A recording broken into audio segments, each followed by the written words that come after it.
Hello everybody, welcome to Catherine Sews. Would you feast your eyes on this? I thrifted this incredible sweatshirt when I was in New York City with that student group last year, at least a year ago, maybe a year and a half. There was a block-long garage sale right in Manhattan, and they had some really cool things. It was so neat to see all the locals, like people who lived on this cute little street in Manhattan, all of them out on the street with racks of clothes and household goods. And I scored this amazing garment for about $8 American. I love it beyond words, but it's a lot. It is a lot. It's something that's pretty special. I want to turn it into something that I will wear a lot. It's obviously like too big, too long, but the embroidery is incredible. So I want to turn it into a bomber jacket. Trim it down a little, not too much. I can't take too much away because that'll pull the embroidery right under the, I don't know, we'll figure that part out. But I'll definitely be trimming it down somewhat, shortening the body, adding a zipper, making that bomber style collar, and maybe even adding a couple of welt pockets. So it's kind of a big project, but I think it's gonna be so worth it. I think this is gonna be really, really a treasured piece. So I'm pretty excited to get going on this. So if you're ready, let's get busy.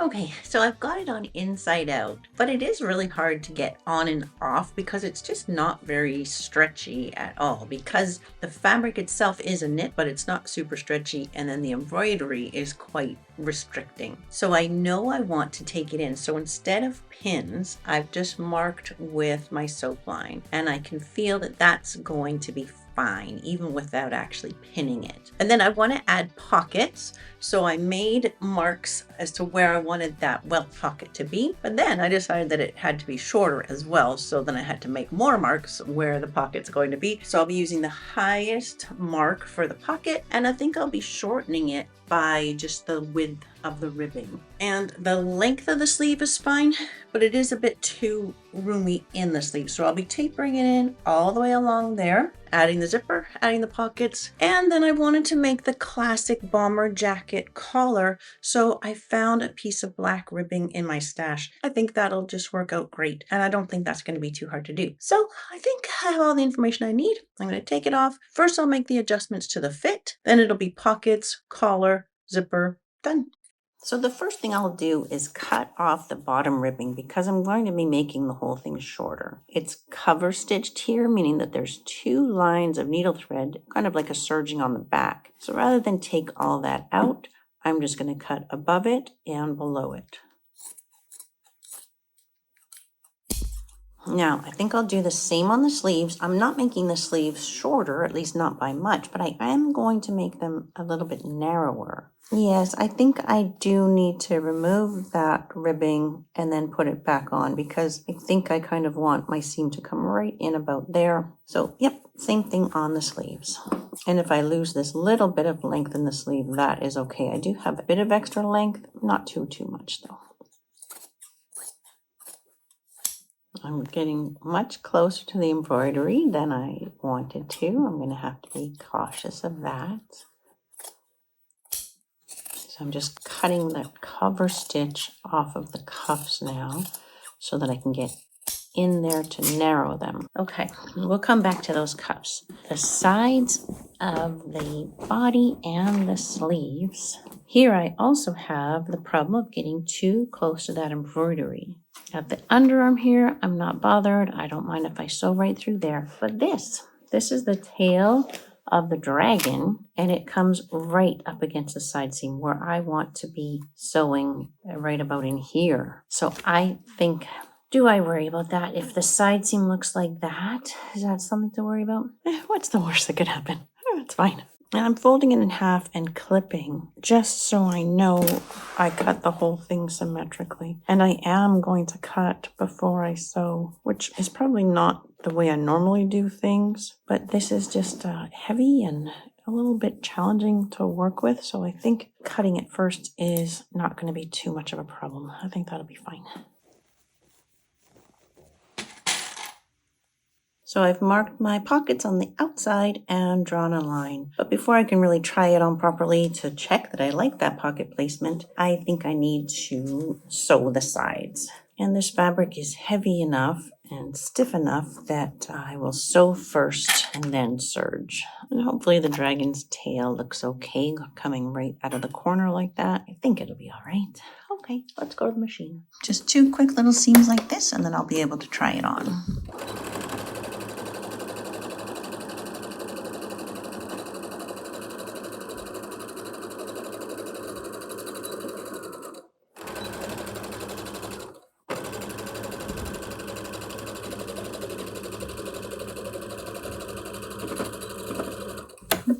I'm going to try it on and see how I like it. So no, I don't like it. I love it. So I'm going to serge those seams.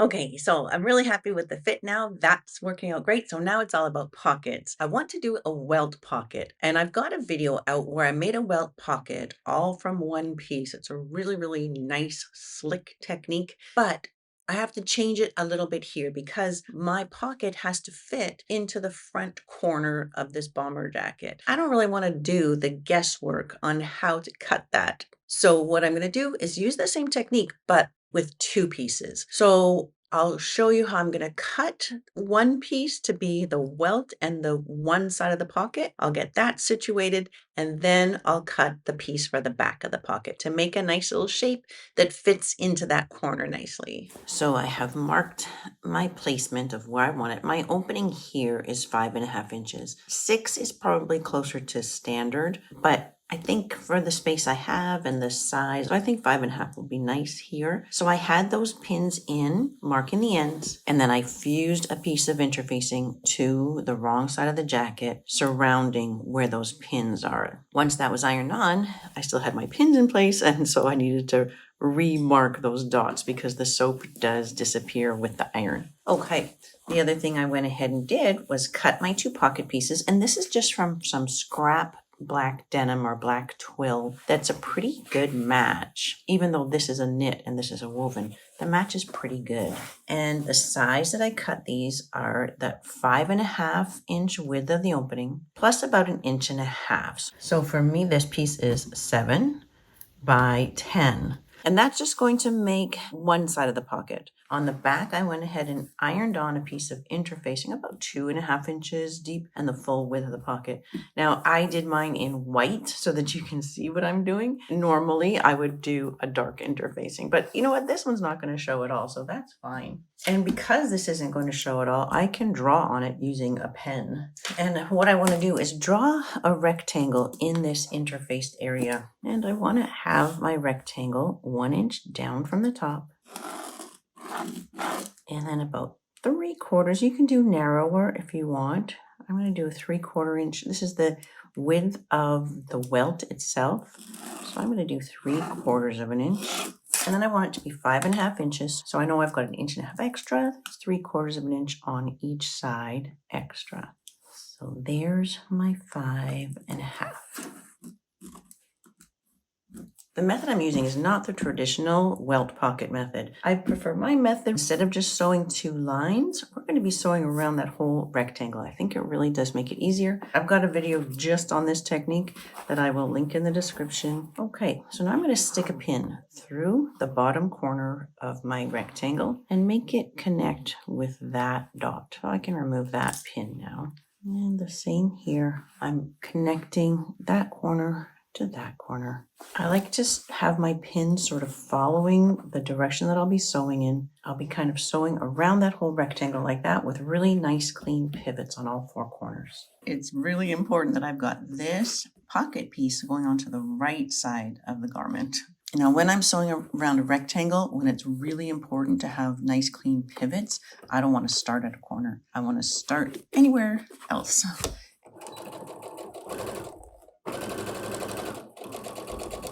And then I want to really nail it right at that corner. So I'm just walking the wheel. That's a smidge far, so I'll back it up there and turn. I think that was good.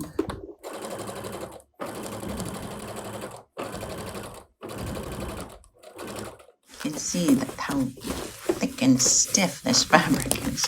It's a little bit of a wrestling match here. Just walk to the corner. And if I'm too far, just scooch back a smidge. There, okay.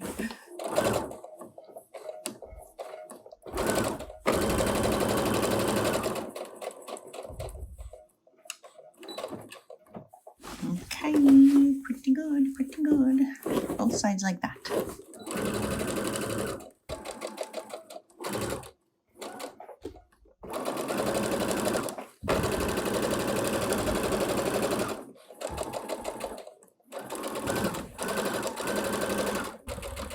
That is quite nice. Now here comes the scary part. So now we need to cut here, and we have to cut super close to those corners. So we want to cut in the middle and then kind of make a Y shape right to the corner. I don't normally draw this. I'm just drawing it so that you get a really clear idea what I'm doing. And to start that cut, I think the easiest way is to start it with a rotary cutter. So these are my favorite scissors for precise things like this. So now I'm going from my line right to that corner. Don't cut your stitching, but come frighteningly close. Yes, scary. If you go past, you got a bit of a problem to sort out. Basically, you have to make your pocket a little bit bigger if you go past. So that's why that step is a little scary. But we're good. By the way, be super certain that there's nothing, no parts laying underneath your layer when you use your rotary cutter. I taught in a high school long enough to know that that can happen. So if you don't get right to that corner, you're going to have a pucker when this turns. Now, I'd rather have to deal with that than having to deal with having cut too far. If you have a pucker, all you do is go back in and snip a little closer. So you can kind of test it out. If you can open that right out straight, then you've cut far enough. If it doesn't open out straight without really pulling and binding in there, then you need to snip a little bit more, but I think we're okay. All right, now we're gonna go to the iron. So that's sewn and cut, and now we're ready to push the whole pocket through to the back, but I'm gonna do a little pressing first. I'm gonna bring this edge down and kind of push it right over and press it like that. And I'm going to bring this edge up. Keep everything else flat and nice edge there and press that.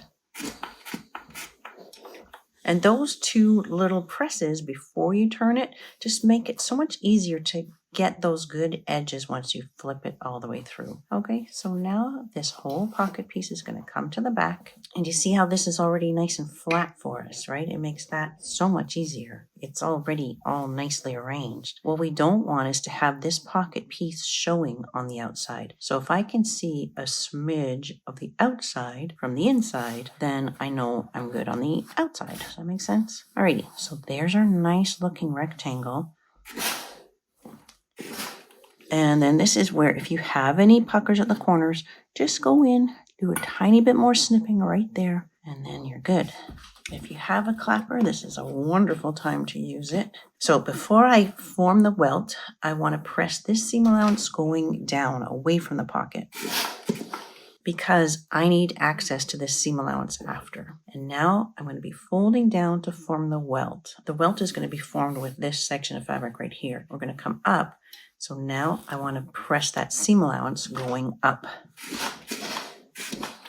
And then I bring the pocket piece back down and I want to fold it right even with that opening. So that's my welt right there. See how it's just sort of telling me where to fold it. Nice.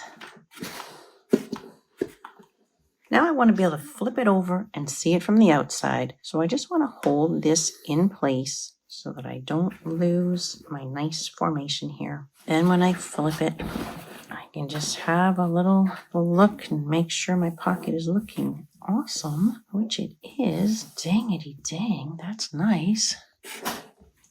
Give that a little press. So now I want to catch under this edge. So if I move the jacket out of the way, that's the seam allowance that I just pressed going down. And now I want to sew that to exactly where it's sitting on the pocket bag here. So I'm going to be sewing right there.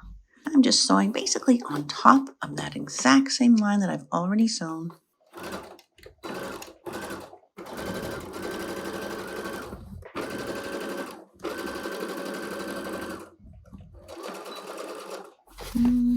Not bad, not bad.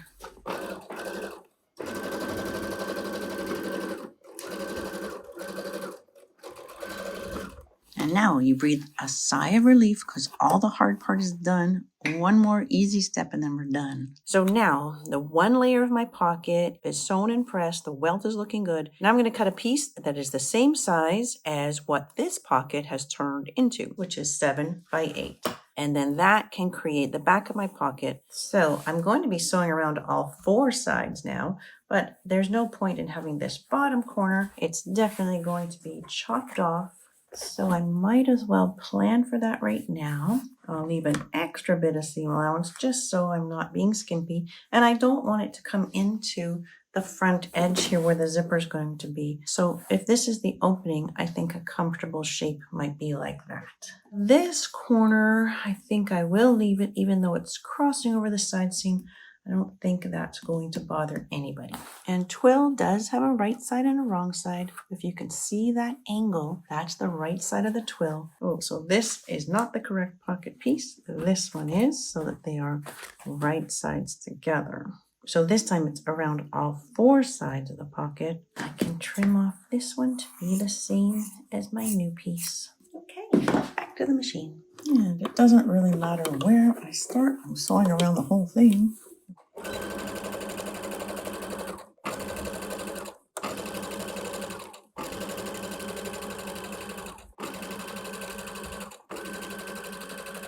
So here I'm catching that triangle, it's sewing right on top of the line that I've already sewn on. And then once I'm off the triangle, pivot, and this should all feel nice and flat. If it doesn't feel flat, just feel inside, make sure you're not catching the welt or that there's a fold underneath. And now I'm just going to sew right on top of that same line of stitching again.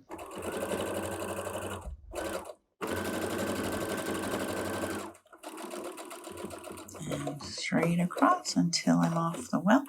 Pivot again. Catch the second corner.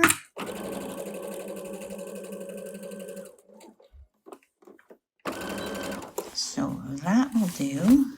And on the outside, the pocket just looks dynamite. No puckers. That looks beautiful. So I'll sew both like that and then serge all the way around all 4 sides. And when you're going around a corner with the serger, go until your needles are just off the edge. Lift. And that's how you pivot on a serger.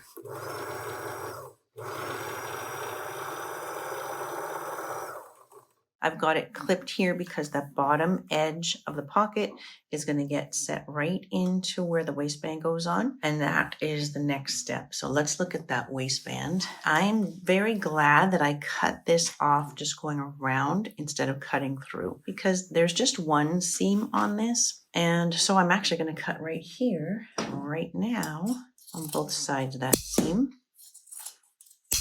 And so now I don't have any seams on here. This will be the center front opening. It was the side and now it's going to be the center front. I think I will also, I think this was my intention, to cut off that heavy edge as well.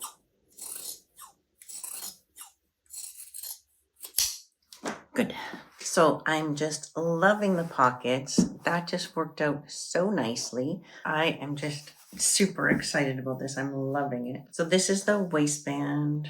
It kind of is perfect, but I want it to stretch a little bit. So I'll just see where it kind of comfortably stretches. And I don't think I need it to come in very much. I think just right there is going to be fine. So I'm just going to cut that little bit off on both ends. I'll cut them each separately so that I know I'm following the little rib. And now I think I'll just quarter mark this. So I've got it in half. That's going to be the center back. I'll leave a little seam allowance at the front for the zipper. And then my 2 side seams, one will be there and one will be there. So this is already quarter marked except for the center back. So let's just find that. here. Very good. I could sew that part down together first, but I don't think it's going to cause me too much trouble to just do that all in one. So this waistband is just going to stretch a little bit. And I'm catching the bottom of the pocket into this seam. Center back to center back, and then in between. So I'll sew and serge the waistband back on, but you know what? It's the exact same process for the cuffs. So might as well do that right now too. So I'm pulling that sleeve inside out. I'm just going to take the original cuff. I'm not even going to change the width of it. That's fine. So I'm going to take that cuff. Folded edge goes in first, down into the circle of the sleeve, and seam to seam, all three raw edges together. So I'll sew and serge around both cuffs and the waistband. And yeah, I've been using a universal needle for this whole project. The sweatshirt knit, the woven, the ribbing, it's all fine with this universal needle. And I'm also using just a regular straight stitch. But for this cuff and for the waistband as well, I need to have it in a stretched out position as I go, just so that it has the ability to stretch later.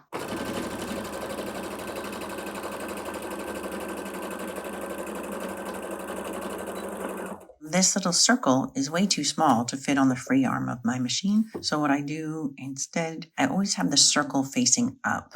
It's so much easier than having the circle down and sewing on the outside of the circle. Have the circle facing up and get your presser foot inside that circle. I very rarely use the free arm of my machine because you can just flip the circle up. That's it.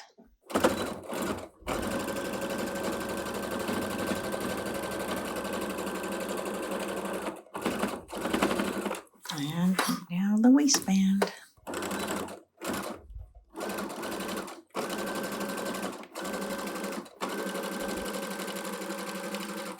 So the pocket's getting caught in there nicely. I want to make sure my edge isn't rolling. Knits love to roll.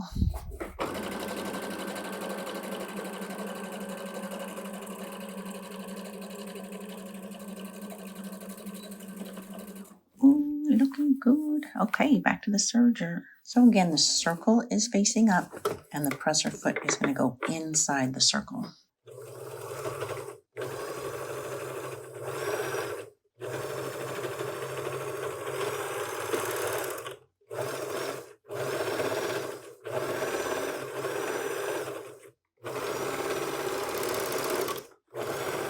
And right across the bottom of the waistband. Here we go.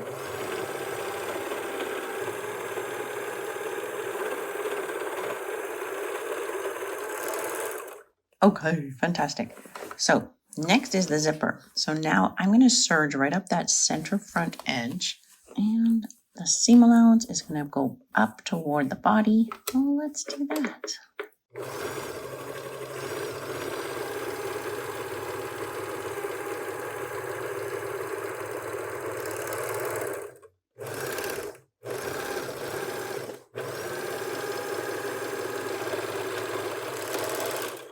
Okay, let's tackle the zipper next. So I went to a fabric store and bought a zipper that's exactly what I need here. So this is a 19-inch zipper, and I bought the nylon coil one just in case it's not the perfect length. I really dislike shortening metal zippers, but the nylon ones are no problem. If this one was too long, I would just let it stand up tall and it would get caught into the seam, no big problem. Alrighty, so now I think this knit is stable enough that I don't need to use anything like steam a seam. There is a video that I've got where I turned a pullover hoodie into a zipper hoodie, and in that one I used steam a seam. I'll link that video and the pocket video in the description in case you want more detail on either of those. But for right now, I think I'm just going to clip this on, and I've got the zipper right side together with the jacket. I definitely don't want this hanging down even by a smidge. If anything, it should be a smidge shorter, but because I've got barely any seam allowance at the top, I'm going to go equal schmeequal. And it's nice on this, I don't have a kangaroo pocket to match up. On the one with the hoodie, I did, and I really wanted the pocket to match up. So there's a couple of nice tricks on that video that you might want to look at.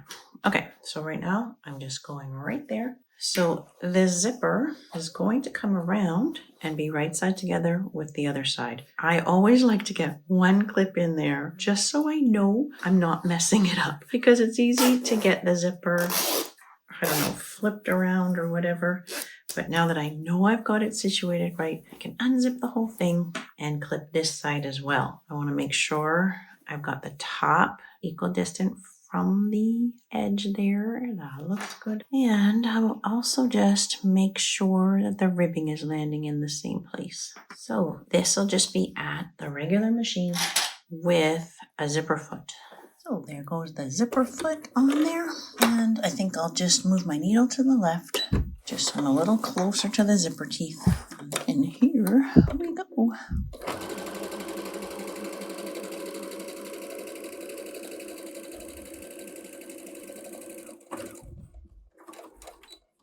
Well, that side was easy, looking beautiful. Move the slider out of my way a little bit.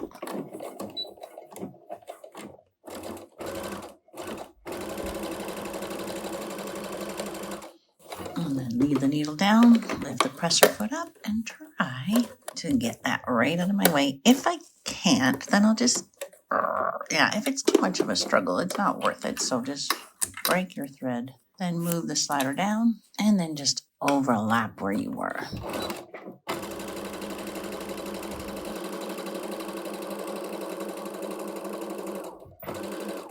Okay, I definitely want this to stay where it's clipped. It's super easy to let things get shifted around, so I want to make sure that just stays put.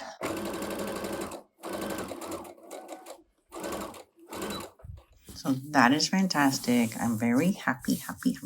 So I am going to be doing a top stitch beside the zipper, but I want to get the collar on first so that I can do a nice little corner here and then do my top stitch. I just popped it on and I just could not love it more. Well, I guess I'll love it more once it has a collar, but I'm really happy with it. Okay, so I'm folding it in half to try to get an idea of the size of this neckline, which looks giant right now, doesn't it? Okay, this is the ribbing I'm going to use. And again, it just happened to be in my stash and it happens to be a really great match. So lucky. And the same way that I did with the waistband, I kind of want to do that with the ribbing for the collar as well. But this one, I probably want a little bit more stretch than on the waistband because this neckline does look very large. So I want this ribbing to have to stretch quite a bit so that it brings in that neck for me.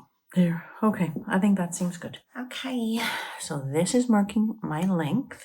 I might go a smidgy bit shorter. I don't want the neckline to look stretched out, so I want this to be able to bring that stretch back in. So maybe I'll just make that my length. And now the width, I think I want the collar to be about 2 inches. So we'll go 2 inches on the fold. So that's 4, seam allowance on each side. So that is 5 inches. This edge is pretty darn straight already. So I'll just cut my 5 inches. So that's the collar, but now I want to get that taper. So I've marked the center of the collar, just using the lines on the table. There's the center. And then I think it's just the last 4 inches or so that needs a taper. So I've also marked 4 inches here. And then I'll use my hip curve. I'll find a point that blends nicely from one point to the other, and I'll make a note of those numbers. So I'm going from 1 centimeter to 14 here. And so that I can do the same on this side, 1 to 14. Seems pretty good.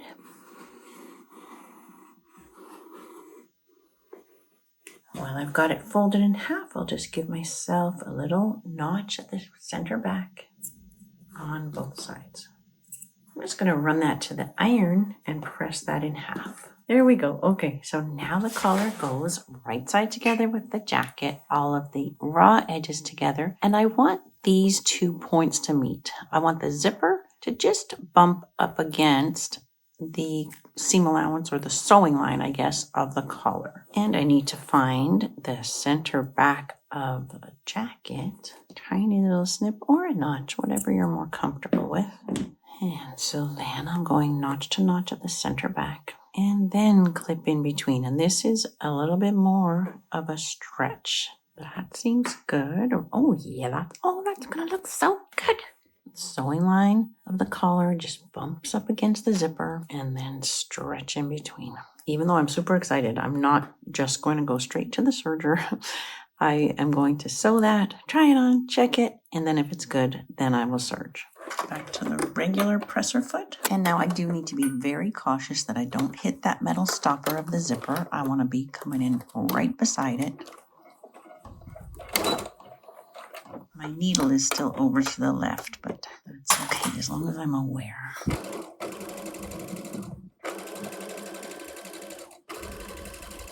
So again, I'm stretching as I sew just to make those edges all coming together evenly.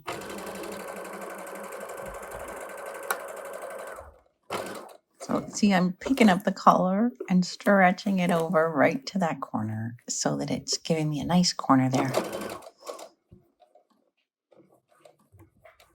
So that is super slickety. This corner is going to be all cleaned up like that momentarily, but right now I'm just going to try it on and make sure that it's as fabulous as I think it is. So the next part of the video came out really blurry, and so I don't think you'll be able to see what I did, but you know what?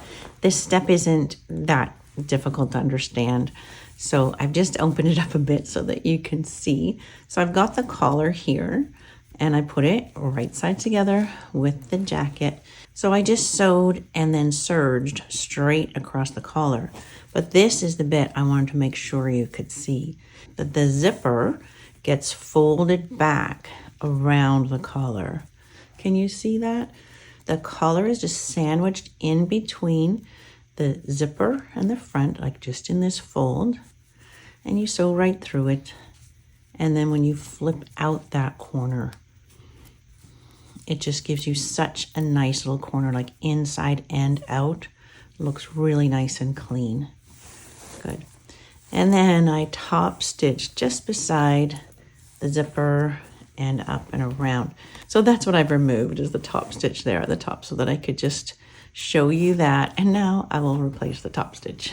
So I'm just connecting to where I left off with a tiny back tack. And so this toe of the presser foot is just hanging over the edge, kind of riding right on top of the zipper teeth.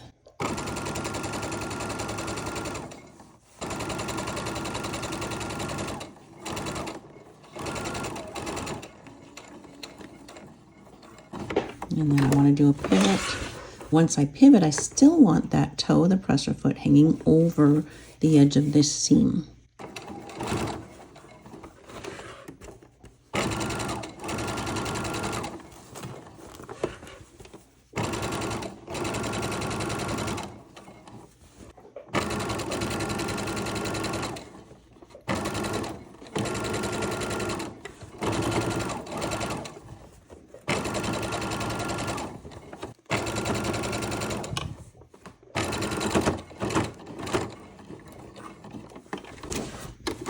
And pivot again, and still that toe hanging over the edge.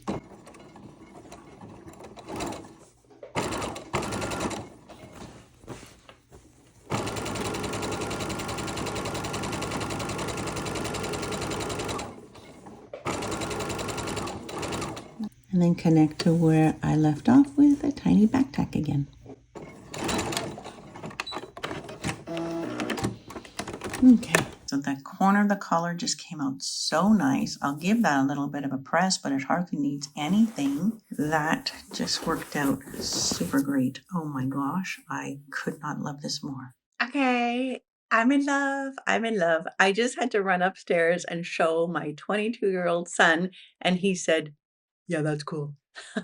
So yeah, I'm so happy with this jacket. And you know what? It just makes me like doubly in love with upcycling, because if I had wandered through that super cool garage sale in Manhattan and seen this garment hanging there for $8, if I didn't have sewing skills, if I wasn't into upcycling, I would just have to say that's cool for somebody else, right? But when you have those skills and just a little bit of confidence to cut into something, it just opens up the whole world of thrifting and garage sailing. So I hope that you enjoyed this process watching me do this. I have loved this one so much. I actually feel deeply moved at how much I love this jacket and how much wear I know I'm going to get out of it. This is something I'm going to reach for. Going out for dinner, I'm going to a play in a couple days with friends here in Vancouver. I'm going to wear this because it's just easy. It's just easy to throw on and feels amazing, and I think it looks incredible. So this is one of my favorites of all time. I hope that that pocket treatment works well for you. I think that's a really good adaptation of the original video of how I showed doing the pocket with one piece. This worked out to be a really nice way of taking that same super slick, easy technique, just sandwiching with another piece of fabric to create the same effect, but in a different kind of situation. So that was good. The collar, oh my gosh, I kind of had been thinking, well, baseball collar, I don't know. And really, like, you just do the simple math, and there it is. It just worked out 100%. Like, awesome. The zipper, no problem. And again, if you want more detail on doing that, like using that steam seam, which can be really helpful, then both the pocket and that hoodie video are going to be linked in the description below. So in just a little while, I've got a live call with my online sewing community. I can't wait to show this to them. They will love it. And if you want to join our community, just click that very first link in the description below. We'd love to have you join us. So until next time on Catherine Sews, you take care.